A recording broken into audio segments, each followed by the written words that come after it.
Presiden Prabowo lantik 10 anggota Komisi Percepatan Reformasi Polri, Jimli Asidiki jadi ketua. Pembacaan keputusan Presiden Republik Indonesia tentang pengangkatan keanggotaan Komisi Percepatan Reformasi Kepolisian Negara Republik Indonesia oleh Deputi Bidang Administrasi Aparatur Kementerian Sekretariat Negara.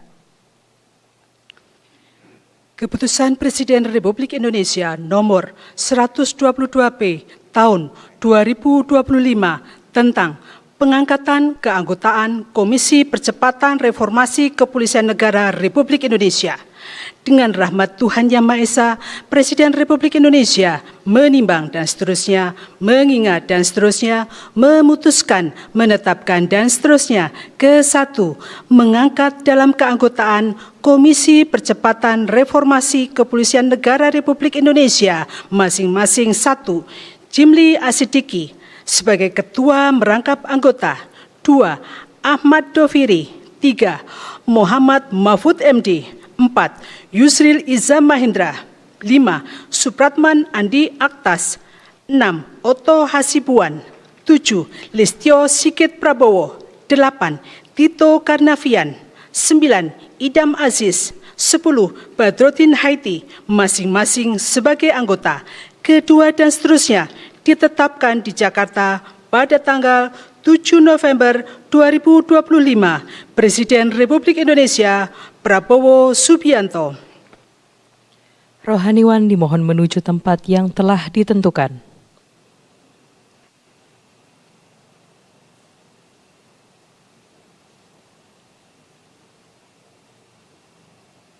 Pengambilan sumpah jabatan keanggotaan Komisi Percepatan Reformasi Kepolisian Negara Republik Indonesia oleh Presiden Republik Indonesia.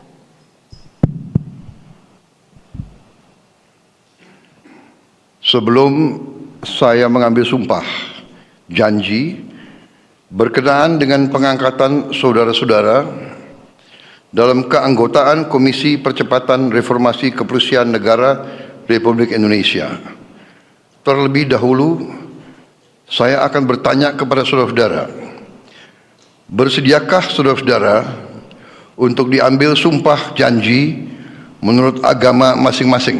Bersedia. Apabila demikian, harap mengikuti dan mengulangi kata-kata saya. Bagi saudara-saudara yang beragama Islam, demi Allah saya bersumpah. Demi Allah saya bersumpah. Bagi saudara-saudara yang beragama Kristen, demi Tuhan saya berjanji. Demi Tuhan saya berjanji. Selanjutnya secara bersama-sama harap mengikuti dan mengulangi kata-kata saya. Bahwa saya akan setia kepada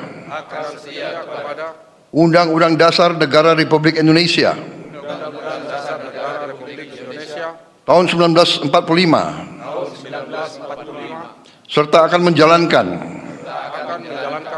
segala peraturan perundang-undangan dengan seluruh-seluruhnya demi dharma bakti saya kepada bangsa dan negara, bahwa saya dalam menjalankan tugas jabatan akan menjunjung tinggi etika jabatan, bekerja dengan sebaik-baiknya, dengan penuh rasa tanggung jawab. Bagi saudara-saudara yang beragama Kristen, kiranya Tuhan menolong saya. Terima kasih. Rohaniwan dimohon kembali ke tempat semula.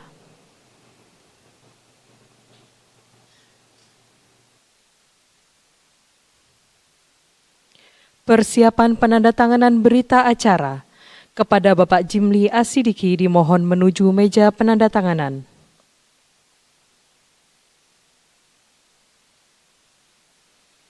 Kepada yang terhormat Presiden Republik Indonesia dimohon menuju meja penandatanganan.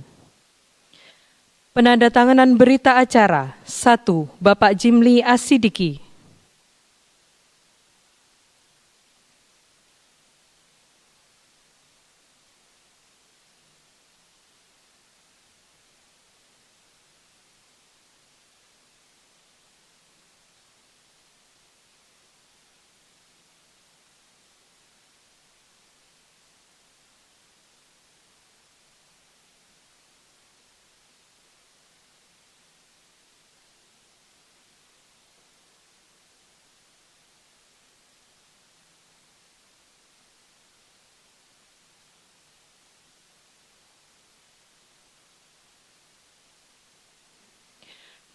2. Bapak Muhammad Mahfud MD.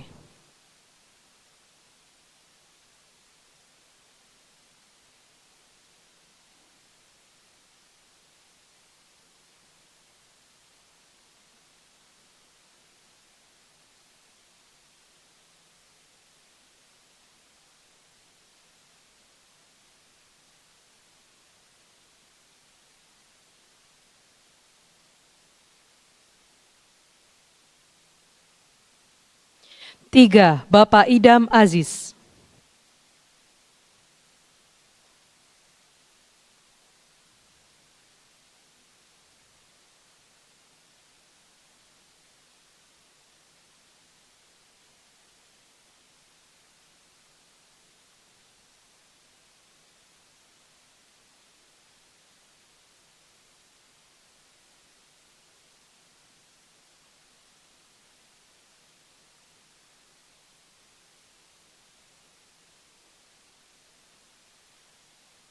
Kepada yang terhormat Presiden Republik Indonesia dimohon kembali ke tempat semula.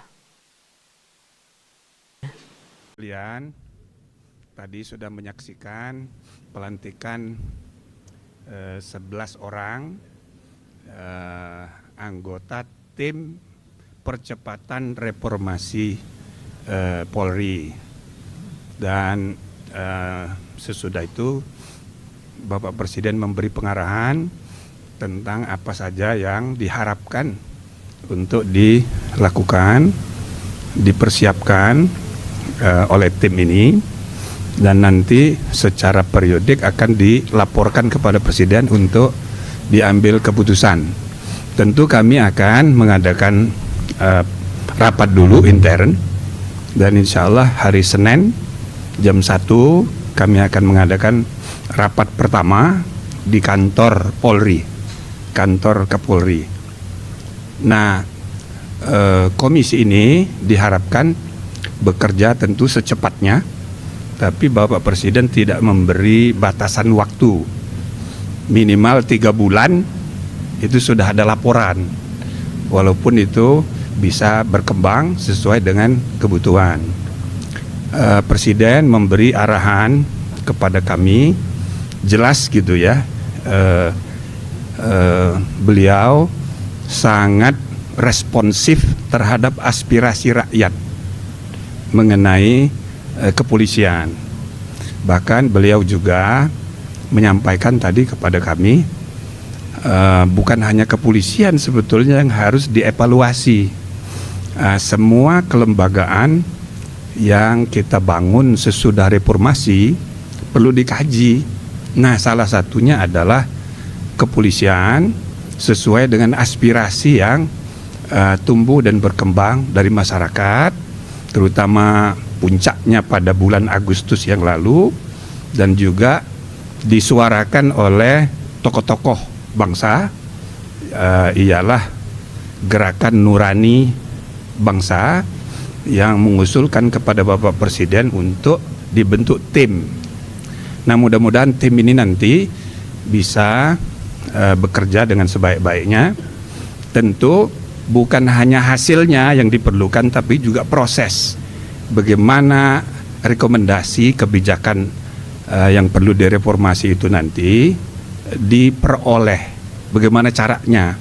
Jadi Bapak Presiden tadi memberi arahan supaya tim ini juga terbuka untuk mendengar aspirasi dari berbagai kalangan yang punya kepentingan. Ya, seluruh masyarakat kita punya kepentingan, karena polisi adalah milik rakyat, melayani rakyat, melindungi rakyat, mengayomi rakyat. Nah, karena itu Bapak Presiden mengarahkan supaya tim ini bukan merumuskan sendiri, kita juga mendengar. Saya kira ini ya, nah nanti kita akan berembuk apa sebaiknya, sambil siapa saja yang perlu kita dengar, termasuk di sini para mantan Kapolri lengkap, ada Pak Menko, ada mantan Menko, kebetulan juga mantan Ketua Kompolnas, dan bahkan juga mantan Ketua MK seperti saya, Pak Mahfud, dan ada 5 jenderal mantan, dan bahkan Pak Kapolri sendiri ikut di dalam tim, sehingga antara tim ini dengan tim yang sudah dibentuk oleh Bapak Kapolri, mudah-mudahan ini saling menunjang, dan tim yang ada di internal Polri kita anggap sebagai tim yang menggambarkan sikap responsif Pak Kapolri, ya kan, menanggapi aspirasi, segera tanda kesiapan internal kepolisian untuk bersikap terbuka untuk apa saja yang perlu diperbaiki kita perbaiki. Nah, kalau yang tim internal mungkin perbaikan manajemen internal, tapi tim ini bisa saja ya memerlukan perubahan undang-undang. Tapi apanya yang perlu diubah, sistem yang harus kita perbaiki, nanti kami akan rembuk bersama sambil mendengar dari semua kalangan. Saya kira ini untuk sementara. Oke? Cukup, Pak Mahfud mau berangkat ke airport duluan. Cukup? Kalau ada mau pertanyaan 1-2 barangkali? Monggo silakan.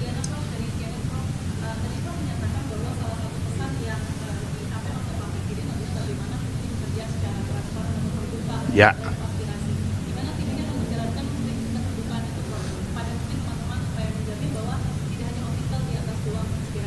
Ya, betul. Jadi intinya seperti tadi saya sampaikan, ini bukan hanya hasil rumusan. Kalau rumusan kami bisa kerjain sendiri-sendiri, pasti bagus-bagus. Tapi cara rumusan usulan kebijakan reformasi itu diperoleh itu penting.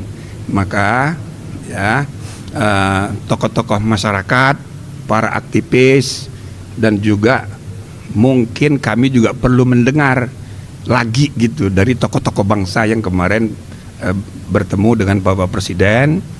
Dan lebih dari itu di medsos pun banyak sekali YouTuber yang mendiskusikan isu-isu ini. Kami bersikap terbuka untuk mendengarkan. Kalau nanti nggak bisa dibuat forum khusus, ya paling tidak kami akan rajin untuk mendengarkan di YouTube. Tapi ini nanti akan kami susun apa saja, siapa saja yang forum seperti apa yang perlu kita adakan. Insya Allah kita akan terbuka.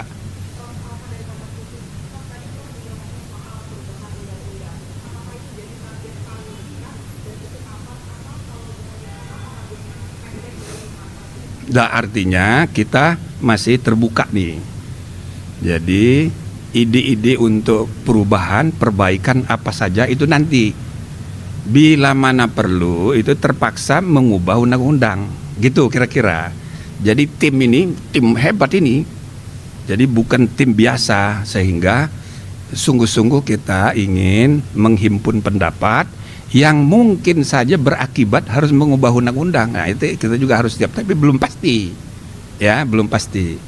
Yang jelas sekali lagi saya ingin sampaikan Bapak Presiden tadi pikirannya itu bukan hanya untuk polisi yang harus dievaluasi semuanya.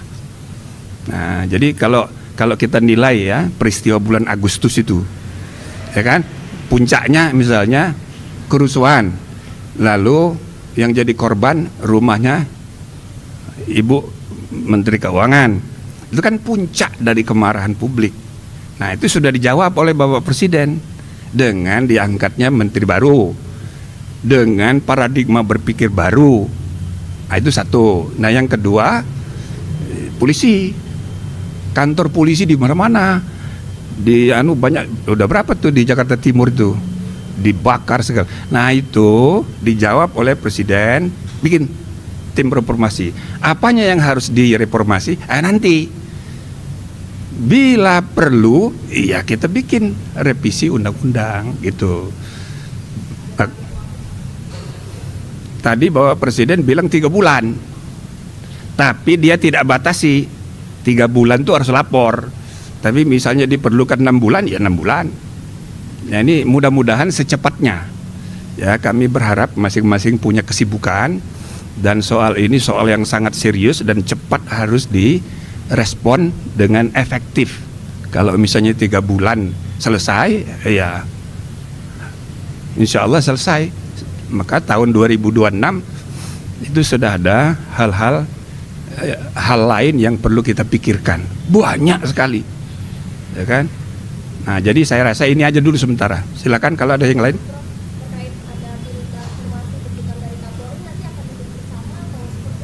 Saya rasa itu tidak perlu dipertentangkan. Seperti tadi saya sampaikan, ini menggambarkan sikap responsif dari Kapolri dibentuk untuk menunjukkan siap untuk ya mengadakan perbaikan bila mana diperlukan.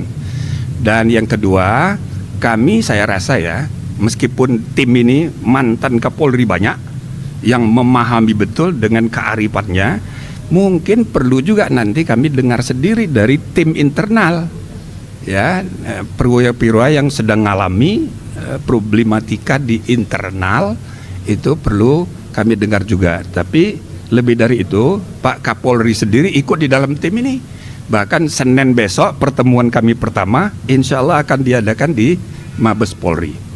Ya, itu sekaligus kita mau dengar dari intern. Oke, cukup. Oke ya, terima kasih. Assalamualaikum warahmatullahi wabarakatuh.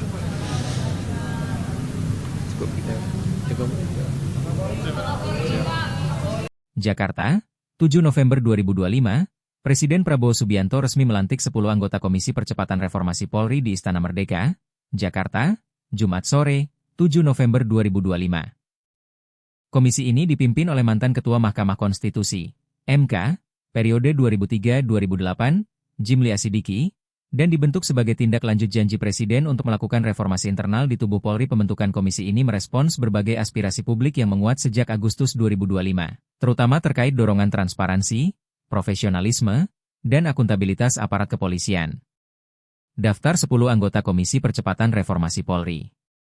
Pelantikan dilakukan berdasarkan keputusan Presiden, Kepres, nomor 122P tahun 2025 tentang pengangkatan keanggotaan Komisi Percepatan Reformasi Kepolisian Negara Republik Indonesia.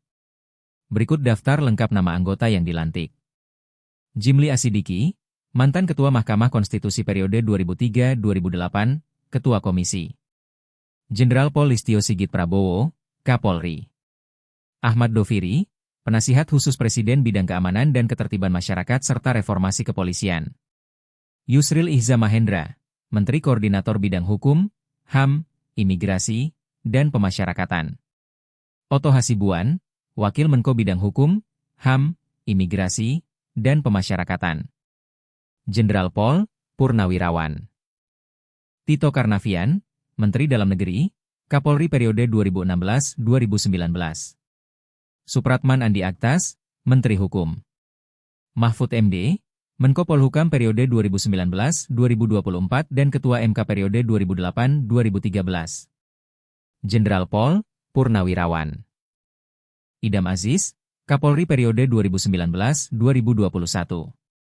Jenderal Pol Purnawirawan. Badrodin Haiti, Kapolri periode 2015-2016. Upacara dimulai dengan menyanyikan lagu Kebangsaan Indonesia Raya, dilanjutkan pembacaan keputusan Presiden oleh Sekretariat Negara.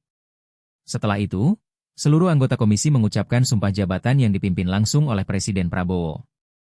Bahwa saya akan setia dan memegang teguh Undang-Undang Dasar Negara Republik Indonesia tahun 1945, serta akan menjalankan segala peraturan perundang-undangan dengan seluruh-seluruhnya demi dharma bakti saya kepada bangsa dan negara, ujar Presiden Prabowo diikuti seluruh anggota komisi. Usai pengucapan sumpah, Jimli Asidiki menandatangani berita acara pelantikan. Acara kemudian ditutup dengan sesi ramah tamah dan foto bersama. Sejumlah pejabat tinggi negara turut hadir, antara lain Menko Polkam Jamari Caniago, Menko Perekonomian Airlangga Hartarto, Menteri Infrastruktur dan Pembangunan Kewilayahan Agus Harimurti Yudhoyono, Menko Pangan Zulkifli Hasan, Menko PMK Pratikno, Menteri Luar Negeri Sugiono, Mensesnek Prasetyo Hadi, dan Menteri Imigrasi dan Pemasyarakatan Agus Andrianto. Dalam arahannya, Presiden Prabowo menegaskan bahwa pelibatan Kapolri Jenderal Listio Sigit Prabowo sebagai anggota aktif komisi bertujuan untuk memastikan kajian berjalan efektif dan berbasis pemahaman langsung terhadap kondisi lapangan. Dengan ada Kapolri yang aktif, saudara-saudara punya akses untuk diskusi, untuk meninjau, untuk melihat bagian mana dari kepolisian yang perlu diperbaiki, ujar Prabowo. Selain Kapolri aktif, sejumlah mantan Kapolri juga dilibatkan agar komisi memiliki pandangan yang komprehensif dan berimbang, dengan pengalaman dari berbagai periode kepemimpinan. Presiden Prabowo menegaskan bahwa komisi ini harus memberikan laporan berkala setiap 3 bulan, berisi hasil kajian dan rekomendasi strategis terkait struktur, sistem, dan tata kelola kepolisian. Saya minta tiap 3 bulan ada laporan. Komisi ini tugas utamanya adalah mempelajari dan memberi rekomendasi kepada saya untuk mengambil tindakan-tindakan reformasi yang diperlukan, tegas Presiden. Melalui komisi ini, pemerintah berharap reformasi di tubuh Polri berjalan terukur, menyentuh akar masalah, dan dapat memperkuat kepercayaan publik terhadap institusi kepolisian. Kontributor Jejak Digital News, Arisandi melaporkan.